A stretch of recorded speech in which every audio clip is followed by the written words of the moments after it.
Optime, un partenariat de 12 ans entre Siemens Healthineers et l'hôpital Foch arrive à mi-parcours. C'est l'occasion de revenir sur les clés de ce succès et de se pencher sur les 6 prochaines années.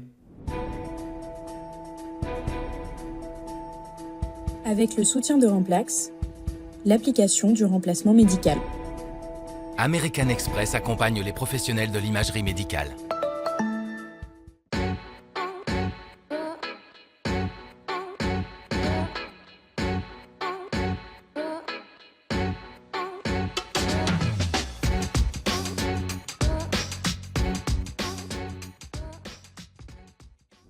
Qu'est-ce que c'est Optime? Alors Optime, c'est un contrat que nous avons passé avec Siemens il y a 6 ans maintenant. On est exactement à la moitié du contrat. Et c'est un contrat qui concerne la totalité de notre parc d'imagerie pour une période de 12 ans. Donc un processus un peu pas habituel dans les hôpitaux. En tout cas, nous étions le deuxième à le faire en France. Les premiers, c'était les Hospices civils de Lyon avec le contrat Gopi. Et nous étions le deuxième à nous lancer dans ce type d'aventure. Pourquoi on se lance dans un projet comme ça? Parce qu'il y a 8 ans, quand on a commencé à réfléchir au renouvellement de notre parc, en fait, on se retrouvait dans une situation un peu particulière. Souvent, les hôpitaux achètent les machines une par une. Nous, on avait acheté tout un parc d'imagerie en même temps quand le nouveau service d'imagerie avait été construit 10 ans plus tôt. Et on se retrouvait à avoir en même temps à renouveler tout un parc de machines. Donc déjà une petite falaise financière, dans un contexte toujours tendu pour les hôpitaux sur le plan financier. Et puis moi, de mon expérience, je n'étais pas satisfait de la manière dont on achète ces équipements lourds, que finalement on achète comme on achète des équipements standards de l'hôpital, alors qu'il y a bien plus en jeu derrière dans ce type d'équipement. Il y avait l'expérience de ce qui s'était passé à Lyon avec le contrat Gopi, que je trouvais extrêmement intéressant, et dont on regarde si on pouvait se lancer dans le même type de partenariat. Est-ce que c'est un partenariat qui fait sens du point de vue industriel et du point de vue médical? Alors nous, effectivement, notre motivation, en dehors de l'équilibre économique dont a parlé Jacques Léglise, nous, on avait le souhait d'avoir plus de visibilité en fait sur le renouvellement de nos équipements, sachant que quand un hôpital commence à avoir de nombreux équipements, on était presque à une dizaine d'équipements, et bien ça devient très lourd à porter, source de beaucoup d'incertitudes sur le fait que la négociation va aboutir, qu'on va bien pouvoir renouveler l'équipement, à quelle échéance, quel sera l'équipement. Et donc nous, on a souhaité avoir un contrat de longue durée pour avoir une meilleure visibilité sur nos renouvellements de machines. Ça, c'était le premier point. Et le deuxième point, on avait vraiment besoin d'un interlocuteur qui soit capable de gérer aussi le plateau du point de vue de sa maintenance, de son suivi, dans des périodes où il est difficile d'avoir du temps biomédical de façon suffisante pour un plateau important. D'un point de vue industriel, donc chez Siemens Healthineers, notre raison d'être, c'est de façonner l'innovation dans la santé. Et c'est ce que l'on souhaite faire, je dirais, au travers des partenariats de valeur qui ont été vraiment des engagements sur de longues durées et qui vont nous permettre finalement de transformer les défis de nos clients en opportunités. Opportunités pour les patients, mais aussi pour les équipes, pour par exemple améliorer la prise en charge des patients, le parcours patient et tout ce qui va être autour de l'innovation et de la digitalisation. 6 ans après, est-ce que ça répond à vos attentes? Oui, à 100%. Nous sommes aujourd'hui extrêmement satisfaits de la manière dont ça s'est passé, tant sur le plan de la conduite du contrat lui-même, ses modalités financières, l'organisation de la maintenance. François Mello a insisté sur la qualité de la maintenance que nous avons pu avoir grâce au dispositif organisationnel que nous avons prévu dans le cadre de ce contrat. C'est sans comparaison avec ce que nous avions avant. Et puis aussi, parce qu'on a pu investir dans des sujets en matière de recherche, en matière d'intelligence artificielle, on a pu investir dans des sujets dans lesquels on n'aurait probablement pas pu investir si nous n'avions pas été dans le cadre de ce contrat. Et donc, notamment sur la partie intelligence artificielle, nous avons été, et nous sommes toujours, dans les hôpitaux qui sont pionniers en matière d'utilisation de l'intelligence artificielle autour de l'imagerie. Clairement, c'est grâce à ce contrat. C'est le bon moment de faire un petit peu le bilan à mi-vie du parcours, parce que c'est là qu'on teste vraiment sa robustesse, puisque dans la première partie du contrat, on a une bonne visibilité sur ce qui va se passer. Mais là, on aborde les renouvellements de machines. Et donc là où on avait plus d'incertitudes et qui provoquait le plus d'inquiétudes pour ceux qui étaient encore réticents à faire ce genre de contrat. Et là, vraiment, en mi-contrat, eh bien, on est en train de tester tous les mécanismes de flexibilité qu'on avait prévus dans le contrat et que finalement on active et qui sont très efficaces finalement pour s'adapter et adapter le contrat à la demande d'aujourd'hui et aux disponibilités d'aujourd'hui de l'industriel qui travaille avec nous. Voilà.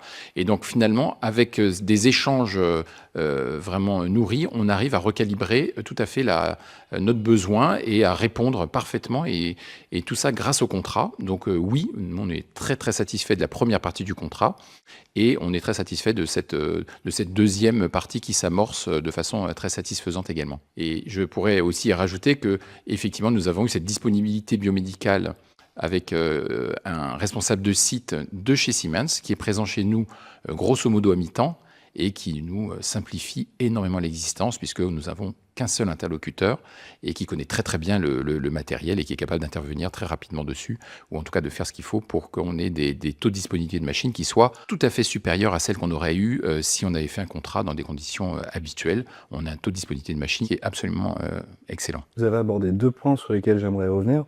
Le premier, c'est la flexibilité du contrat, et la deuxième, c'est l'accès au personnel biomédical et en fait l'accompagnement qui va avec ce partenariat. C'est pas juste un achat de machine, un vrai partnership. Alors effectivement, pour le premier point, c'est vraiment un point essentiel, parce que je pense que c'est le point de réticence principal des équipes pour aborder ce genre de contrat. On a l'impression qu'on va être prisonnier d'un contrat qu'on a signé un chèque en blanc sans savoir finalement de ce dont on va pouvoir disposer dans les années suivantes. Je pense qu'il faut attester du fait qu'il y a un risque pris par l'utilisateur sur ce dont il va disposer dans les années qui suivent.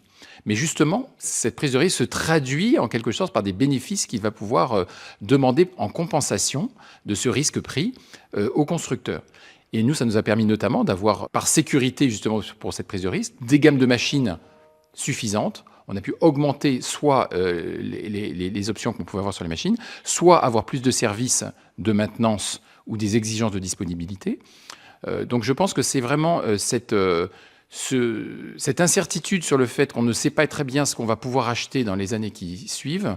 Je pense qu'on peut le traduire de façon très positive dans le contrat, en sécurisant finalement les choses, et finalement en mettant plus dans le contrat que ce qu'il y aurait eu si on avait acheté au coup par coup avec une visibilité à court terme. C'est vraiment très important, et ça nous permet d'avoir finalement un contrat très personnalisé avec Siemens. Sur le deuxième point, effectivement, je pense que c'est essentiel aussi d'avoir effectivement cette disponibilité du responsable de site et toute la formation qui va avec, puisqu'en même temps que l'installation des machines, on a prévu aussi beaucoup de temps d'ingénieur d'application qui est sur site, quasiment de façon illimitée, vraiment totalement à notre demande, soit à l'installation des machines, soit à l'arrivée de nouveaux personnels paramédicaux, soit à l'arrivée de nouveaux médecins qui souhaitent se former sur les machines. Et ça, pour l'instant, on n'a eu aucune limite à l'accès à cette formation. Ce partenariat, c'était le premier de ce genre pour l'hôpital Foch, mais c'était aussi le premier de ce genre pour Siemens Healthineers. Qu'est-ce qui a amené à ce partenariat? Oui, effectivement, c'était le premier pour Siemens Healthineers en France.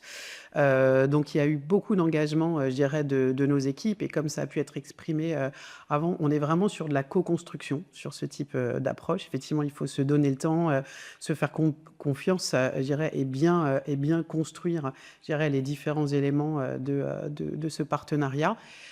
Premier en France, mais par exemple à l'échelle mondiale, il y a quelques mois, nous avons célébré le 200e contrat. Donc on a aussi pu bénéficier, je dirais, de l'expertise de confrères au niveau international. Donc aujourd'hui, on a vraiment gagné en maturité aussi organisationnelle pour accompagner d'autres clients qui voudraient se lancer dans ce type de procédure. Et à ce titre, je remercie l'hôpital Foch pour la confiance il y a plus de 6 ans maintenant, mais également pour les témoignages de satisfaction qui ont pu être notés lors de visites clients que nous avons pu faire également. On parle de demi-vie de ce partenariat, c'est pas exact. C'est un partenariat qui a commencé quelques années avant, parce que c'est un projet qui se construit pas du jour au lendemain. Si aujourd'hui on est dans une réussite, c'est qu'on a pris beaucoup de temps à l'hôpital, et ensuite avec les différents prestataires qui pouvaient nous proposer cette solution, puisque on a fait un dialogue compétitif et qu'on a eu 3 prestataires qui nous ont accompagnés jusqu'à la fin de ce dialogue compétitif, avant qu'on sélectionne définitivement Siemens. Beaucoup de temps, il faut d'abord le temps de l'adhésion des équipes médicales, de radiologues à ce principe. Comme on est dans quelque chose qui est différent de ce qu'ils connaissent d'habitude, et que souvent chacun a un peu la volonté d'acheter son fournisseur préféré avec qui il a des habitudes, etc. Donc l'idée de dire on passe d'une politique individuelle à une politique d'institution sur le plateau technique, ça suppose une adhésion des uns et des autres, parce que comme toujours dans les hôpitaux, quand le corps médical n'adhère pas, c'est quand même plus compliqué. Donc nous, on a pris le temps de cette adhésion. Je crois qu'on peut dire actuellement que tout le monde est convaincu que personne ne veut revenir à l'ancien système. Mais en tout cas, c'est un temps qu'il a fallu qu'on prenne. Et ensuite, il a fallu, et ça vous a été dit par François Mello, nous avons pris beaucoup de temps pour définir nos besoins, prendre le temps de dire, bon, on s'engage sur 12 ans, donc sur 2 renouvellements. Et comme vous l'avez souligné tout à l'heure, on ne lit pas dans les boules de cristal, on ne sait pas de quoi ça fait l'avenir. On pense que à 5 ans, 6 ans, c'est ça qui va se passer, mais on peut être souvent démenti par les faits, donc il faut prévoir des souplesses, il faut prévoir des mécanismes d'ajustement, et on a passé beaucoup de temps à réfléchir et à négocier sur ces mécanismes d'ajustement. Et je pense qu'aujourd'hui, si on est avec un succès de cette opération, c'est parce qu'on a pris beaucoup de temps de préparation. Alors, si dit, on était quasiment les premiers en France, puisqu'il y avait les équipes de Gopi de Lyon, mais il y avait peu d'autres équipes qui étaient capables de nous conseiller. Donc, je pense on a un peu essuyé les plâtres. Probablement que les équipes du futur pourront être conseillées par ceux qui ont déjà donné, et que ça leur permettra d'aller un peu plus vite. Mais il y a quand même un temps nécessaire de préparation et de réflexion. Et il faut pas le zapper. Passer de plusieurs fournisseurs à un fournisseur unique, c'est un gros changement de paradigme. Comment on arrive à faire adhérer l'équipe médicale à ce changement? En lui faisant percevoir tous les bénéfices qu'il aurait à avoir un partenariat de long terme. En fait, c'est vraiment un partenariat. C'est-à-dire, c'est pas simplement on a acheté du matériel, mais finalement, nous, on s'engage à acheter une bonne partie du matériel, mais l'industriel, lui, il s'engage à fournir une prestation qui a été contractualisée. Et donc, c'est pour ça qu'il faut bien calibrer l'offre, il faut bien réfléchir à ce dont on a besoin. Et finalement, on peut tirer bénéfice de cet engagement de l'industriel à nos côtés pour obtenir finalement beaucoup plus de lui que ce qu'on aurait obtenu si on avait simplement acheté une machine. C'est vraiment l'engagement des deux qui est vraiment le facteur de succès de ce contrat et qui permet finalement d'obtenir l'adhésion des équipes. Et il faut préciser que de toute façon, il y a quand même on met le curseur de l'exclusivité du partenaire là où on le souhaite, en fonction des modalités, en fonction des machines. On peut, voilà, tout ça se négocie, hein, et on peut, alors évidemment, on aura plus de la part de l'industriel si on achète tout chez lui sur une modalité. Mais on peut très bien, et nous ça a été le cas pour certaines modalités, on a défini que la modalité ne serait pas chez Siemens, même si c'était Siemens qui allait finalement s'occuper de l'installation de cette machine. Vous avez pris l'exemple du scanner à comptage photonique. On l'a regardé de très près. On aurait pu l'intégrer dans le renouvellement, dans des contextes, en modifiant un petit peu ce qui était prévu par ailleurs. On a pris la décision de ne pas y aller tout de suite parce que ça ne correspondait pas à nos besoins. Si on était dans un hôpital beaucoup plus cardiologique, on aurait probablement pris la décision d'intégrer le scanner à comptage photonique. Et encore une fois, tel que le contrat est fait, on aurait pu le faire, alors qu'il y a 6 ans, on ne savait même pas que les scanners à comptage photonique existaient. Les aléas, justement, le contrat, c'est vraiment la meilleure prévention pour ces aléas. En tout cas, traverser ces aléas sans heurts. Nous, la crise sanitaire a été l'exemple typique où finalement tout était contractualisé, et donc malgré cette crise et toutes les incertitudes économiques, le contrat nous a permis de renouveler les machines pendant cette période-là sans aucune difficulté à la date qui était prévue. Donc ça, pour nous, c'était une grande sécurité. On regarde effectivement quelle est la nouveauté et si elle peut s'intégrer ou pas dans notre contrat en fonction des priorités qu'on va donner en fait à nos investissements et aux modalités qu'on veut développer ou pas. Donc oui, il y a une certaine place, même si effectivement il y aura une limite. Comme ça, il faut bien acter qu'il y a une limite. Il y a des choses qui vont apparaître et qui seront obligatoirement en dehors du contrat parce qu'elles sont disruptives par rapport à ce qui était prévu vraiment au contrat initialement. Un mot pour qualifier ce partenariat? Succès. Sécurité et flexibilité. Peut-être je réconcilie avec agile. Avec le soutien de Remplax, l'application du remplacement médical. American Express accompagne les professionnels de l'imagerie médicale.